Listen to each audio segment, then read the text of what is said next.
And then you have the target datum. This is what we're changing it to, shown in the solid lines. And look at all the changes that are taking place. We have deltas of x, y, and z. We have rotational changes. And that transformation process becomes more and more and more complicated when we start using the WGS84. Okay? But hey, it's a more accurate model. It's in wide use today. So we can't just say, oh, I'm going to avoid that one. Okay, it's a fact of life. We've got to tackle it, and we can do it. The second part of our system is the actual projection. A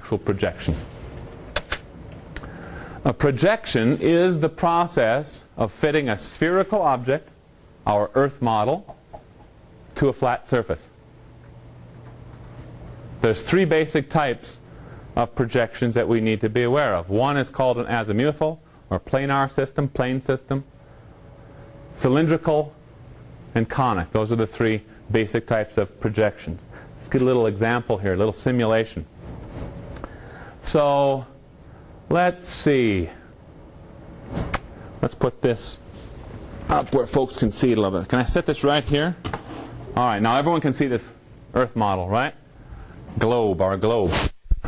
So let's say that what we're going to do is we're going to perform a azimuthal projection. We need to take this round object here and get it to fit on a flat surface. It might be a piece of paper. That's a paper map. Might be your computer monitor. And an azimuthal approach is where we take and just imagine that this is a piece of photographic film, undeveloped photographic film. And what I'm going to do is I'm going to insert this somewhere into my Earth model. And then I'm going to turn it on. I'm going to flash, expose it, right? Take it out, develop it, and I'll see what kind of picture it took. Right? If we do cylindrical, that's fine. We just take that same piece of film paper, we insert it in some fashion, again expose it, unfold it, develop it, see what kind of picture it took of the Earth's surface. Conic, it's a little bit more difficult for me to symbolize that, but something like this, we insert it one way or the other. Same process, expose it, develop it, unroll it, develop it, see what it took. Now, what's important about this concept is this idea of point of contact. Okay? Point of contact. I want to go back up. The point of contact in our maybe I should move this again.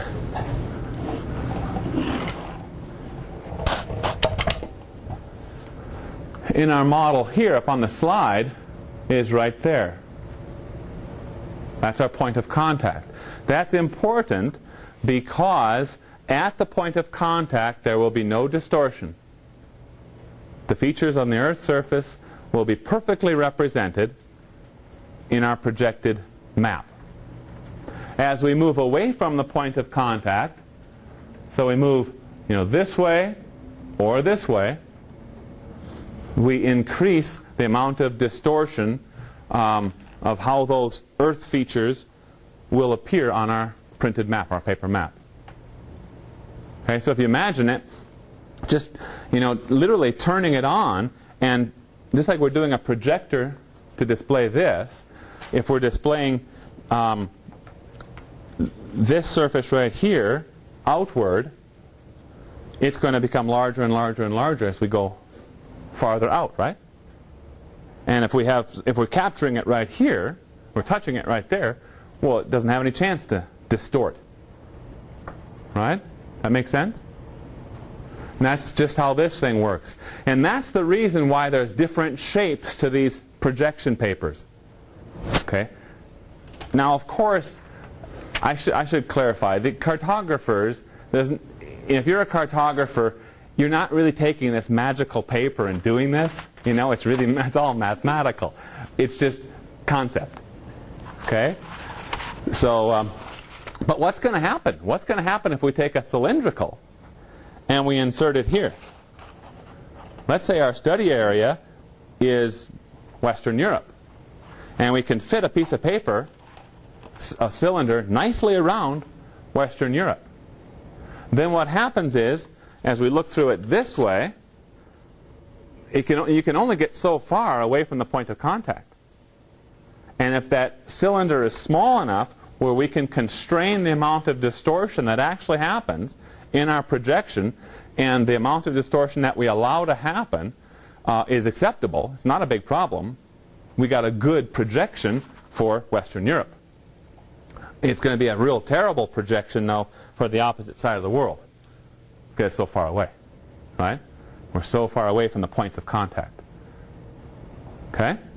Same idea with conic, and azimuthal would probably have, would take the least advantage of that approach.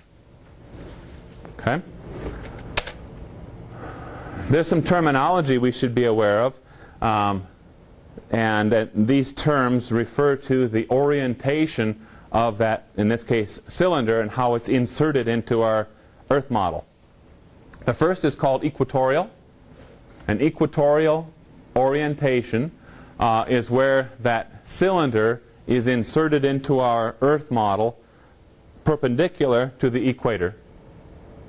Okay? So we're at the poles. Transverse is perpendicular to the poles. It goes in right here, let's say, right along the equator, let's say. And oblique is really an angle other than, or an orientation other than equatorial or transverse.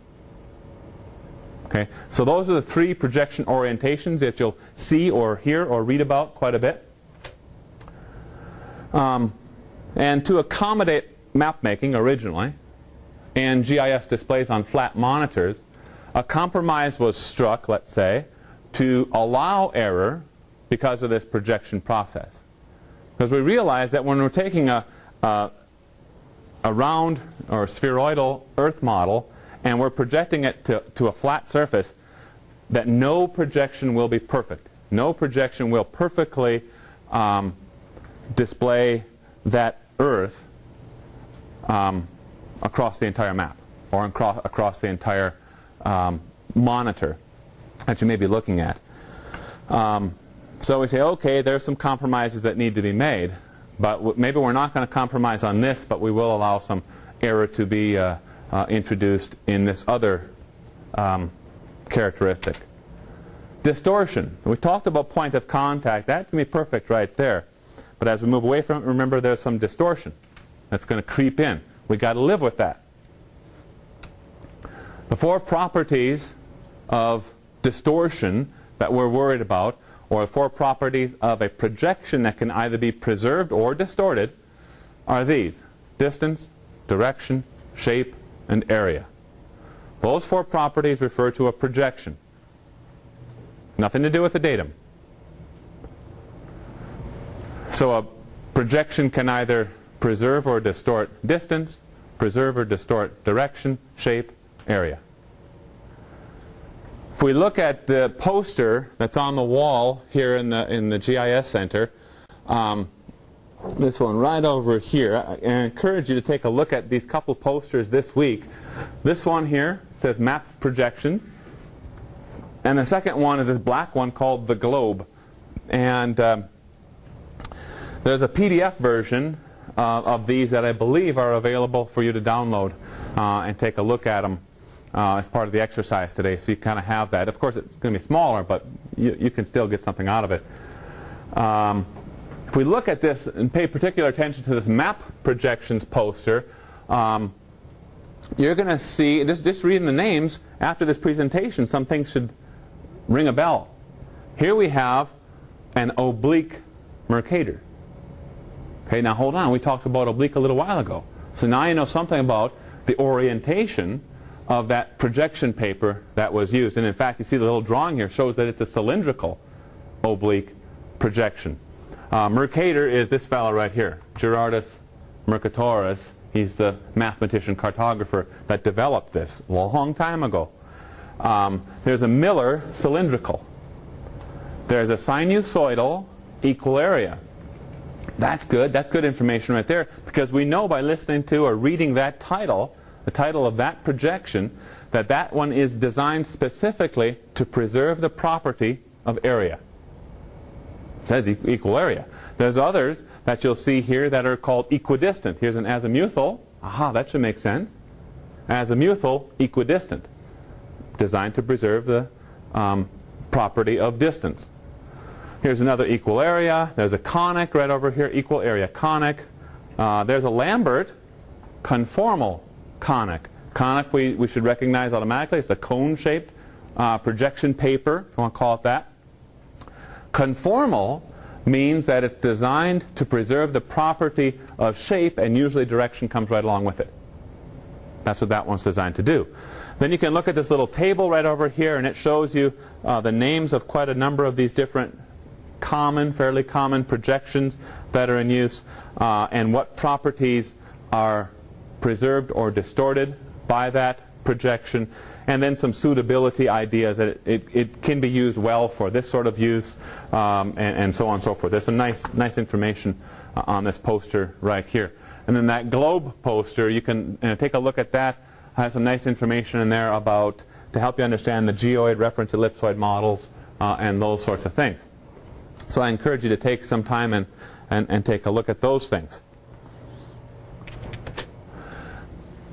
The third part of our geographic reference system is called the coordinates. We call it the coordinates or the units. So what we've done so far is we've taken an Earth model, even a complicated reference ellipsoid like WGS-84. We've been able to take that model, project it out onto a flat piece of paper as a map, like it's up on the wall around this room, or on your computer monitor.